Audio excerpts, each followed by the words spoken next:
জাহান্নামের অবস্থা এত ভয়ঙ্কর হবে, জাহান্নামের ভেতরে লক্ষ লক্ষ কোটি কোটি কাফির মুশরিককে দেওয়ার পরেও জাহান্নাম বলবে হালমিম মাজিদ, আরো আছে নাকি, আরো দাও।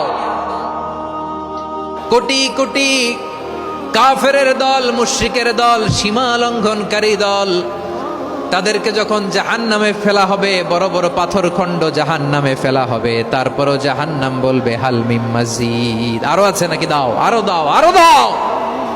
আমার ক্ষুধা নিবারণ হয় নাই।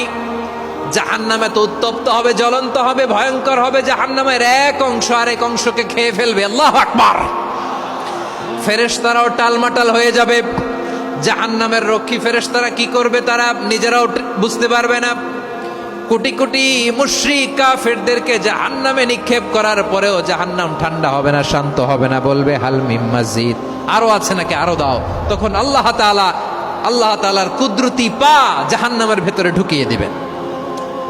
সুবহানাল্লাহ পড়তে পারলেন না মজা করে? কোনো কিছুতেই যখন জাহান্নামকে শান্ত করা যায় না, আল্লাহ তাআলা তার কুদরতি পা জাহান্নামে ঢুকিয়ে দিবেন। দেওয়ার সাথে সাথে জাহান্নাম থেকে আওয়াজ আসবে, কত কত বিইজ্জাতিকা ওয়া বিকদরিক, আল্লাহ বিইজ্জাতিকা ওয়া বিকারামিক, আল্লাহ আপনার ইজ্জতের কসম, যথেষ্ট হয়েছে, এনাফ এনাফ, আর লাগবে না। সুবহানাল্লাহ বলেন। ওই ভয়ঙ্কর জাহান্নামে আমরা যেতে চাই কেউ? আবার জাহান্নামীরা যখন জাহান্নামে যাবে, ফেরেশতারা ডেকে বলবে, ও কপাল পোড়া জাহান্নামীরা, জাহান্নামে কেন ঢুকলা? দুনিয়ার বুকে কি তোমাদেরকে সতর্ক করার জন্য কেউ আসে নাই? কুল্লামা উলকিয়া ফিহা ফাউজুন সাআলাহুম খাজানাতুহা আলাম ইয়াতিকুম নাযীর। সুবহানাল্লাহ পড়েন। আলাম ইয়াতিকুম নাযীর, কোন সতর্ককারী আসে নাই? বিশ্বনবী নাযীর হয়ে, সতর্ককারী হয়ে পৃথিবীতে আসলেন। তিনি জাহান্নামের ব্যাপারে উম্মাকে সতর্ক করেছেন। জান্নাতকে যেমনি তিনি চমকপ্রদভাবে উম্মার সামনে পোট্রে করেছেন, চিত্রায়িত করেছেন, ঠিক অনুরূপভাবে ভয়ঙ্কর জাহান্নামকেও তিনি এই উম্মার সামনে পোট্রে করেছেন। জাহান্নামকে কিভাবে বিশ্বনবী উম্মার সামনে পোট্রে করলেন, চিত্রায়িত করলেন, শুনতে মনে চায়? সিলেটবাসী শুনতে মনে চায়? জান্নাতের কথা শুনে যেমনি জান্নাতে যাওয়ার ব্যাপারে আপনারা আগ্রহী হয়েছেন, জান্নাতের নাজ নেয়ামতের কথা শুনে, জান্নাতের ফিচার শুনে যেমনি জান্নাতে যাওয়ার ব্যাপারে আমরা উদ্বেলিত হয়েছি, উচ্ছ্বসিত হয়েছি, জাহান্নামের কথা শুনলে কিন্তু আমাদের কলিজা কেঁপে উঠবে। কিভাবে বিশ্বনবী পোট্রে করলেন? বিশ্বনবী বলেন, নারুকুম হাযিহিল্লাতী ইউকিদু ইবনু আদম জুজউন মিন ৭০ জুজআন মিন হাররি জাহান্নাম। ও আমার উম্মতেরা, তোমরা যে রান্নাঘরে যে আগুন দিয়ে রান্না করো, তোমরা কি ভেবেছো জাহান্নামের আগুন ওই রান্নাঘরের আগুনের মতো না? আপনারা কিচেনে যে রান্না করেন, রান্নাঘরের আগুন আর জাহান্নামের আগুন তো একই না? সিলেটের ভাইরা বুঝে থাকলে উত্তর দেন। কিচেনের রান্নাঘরের আগুন আর জাহান্নামের আগুন এক না? একরকম? বিশ্বনবী বলেন, জুজউন মিন ৭০ জুজআন মিন হাররি জাহান্নাম। জাহান্নামের আগুন দুনিয়ার আগুনের চেয়ে কমপক্ষে ৭০ গুণ বেশি তেজওয়ালা। জাহান্নামের আগুনকে আল্লাহ নাম দিয়েছেন নারুল্লাহ।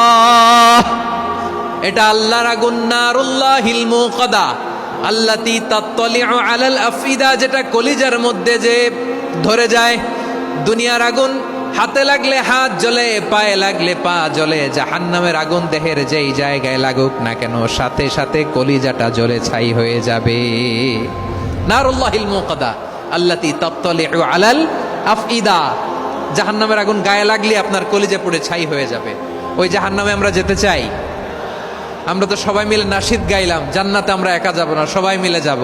ওই জাহান্নাম থেকেও সবাই মিলে বাঁচার দরকার আছে না নাই? কি ভয়ঙ্কর শাস্তির বর্ণনা যে বিশ্বনবী দিয়েছেন, এত বিস্তর আলোচনার সুযোগ আমার নাই। আমি শুধু সবচেয়ে হালকা পাতলা, দ্য লাইট পানিশমেন্ট, সবচেয়ে হালকা শাস্তি কি হবে এটা বলবো। বিশ্বনবী বলেন, ইন্না আহওয়ানা আহলিন নারি আযাবান ইয়াউমাল কিয়ামাতি লারাজুলুন তুদাউ ফি আখমাসি কদামাইহি জামরাতান ইয়াগলি মিনহুমা দিমাগু। জাহান্নামের সবচেয়ে হালকা আযাব কি হবে শোনো। সবচেয়ে ভারী না হালকা? সবাই বলুন, জাহান্নামের সবচেয়ে কঠিন আযাব না হালকা? জাহান্নামের সবচাইতে হালকা আযাব হলো ওই ব্যক্তির আযাব যার পায়ে দুটো জাহান্নামের আগুনের জুতা পরিয়ে দেয়া হবে। ওই আগুনের উত্তাপে তার মাথার মগজগুলো ভাতের মারের মতো টপ টপ টপ টপ করে বেয়ে বেয়ে পড়বে। নাউজুবিল্লাহ পড়বেন না?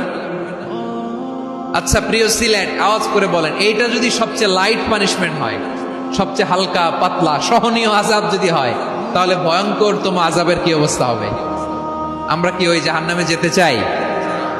জাহান্নামের অবস্থা এত ভয়ঙ্কর হবে, জাহান্নামের ভেতরে লক্ষ লক্ষ কোটি কোটি কাফির মুশরিককে দেওয়ার পরেও জাহান্নাম বলবে হাল মিন মাজিদ, আরো আছে নাকি, আরো দাও। কোটি কোটি কাফেরের দল, মুশরিকের দল, সীমা লঙ্ঘনকারী দল, তাদেরকে যখন জাহান্নামে ফেলা হবে, বড় বড় পাথরখণ্ড জাহান্নামে ফেলা হবে, তারপরও জাহান্নাম বলবে হাল মিন মাজিদ, আরো আছে নাকি, দাও, আরো দাও, আরো দাও। আমার ক্ষুধা নিবারণ হয় নাই। জাহান্নামে তো উত্তপ্ত হবে, জ্বলন্ত হবে, ভয়ঙ্কর হবে। জাহান্নামের এক অংশ আরেক অংশকে খেয়ে ফেলবে। আল্লাহু আকবার। ফেরেশতারাও টালমাটাল হয়ে যাবে। জাহান্নামের রক্ষী ফেরেশতারা কি করবে তারা নিজেরাও বুঝতে পারবে না। কোটি কোটি মুশরিক কাফেরদেরকে জাহান্নামে নিক্ষেপ করার পরেও জাহান্নাম ঠান্ডা হবে না, শান্ত হবে না, বলবে হাল মিন মাজিদ, আরো আছে নাকি, আরো দাও।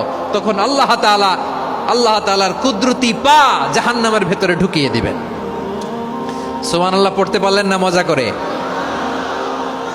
কোনো কিছুতেই যখন জাহান্নামকে শান্ত করা যায় না, আল্লাহ তাআলা তার কুদরতি পা জাহান্নামে ঢুকিয়ে দিবেন। দেওয়ার সাথে সাথে জাহান্নাম থেকে আওয়াজ আসবে, কত কত বিইজ্জাতিকা ওয়া বিকদরিক, আল্লাহ বিইজ্জাতিকা ওয়া বিকারামিক, আল্লাহ আপনার ইজ্জতের কসম, যথেষ্ট হয়েছে, এনাফ এনাফ, আর লাগবে না। সুবহানাল্লাহ বলেন। ওই ভয়ঙ্কর জাহান্নামে আমরা যেতে চাই কেউ? আমরা সব সময় ওই জাহান্নাম থেকে আল্লাহর কাছে পানাহা চাই। আওয়াজ করে বলেন ঠিক কিনা?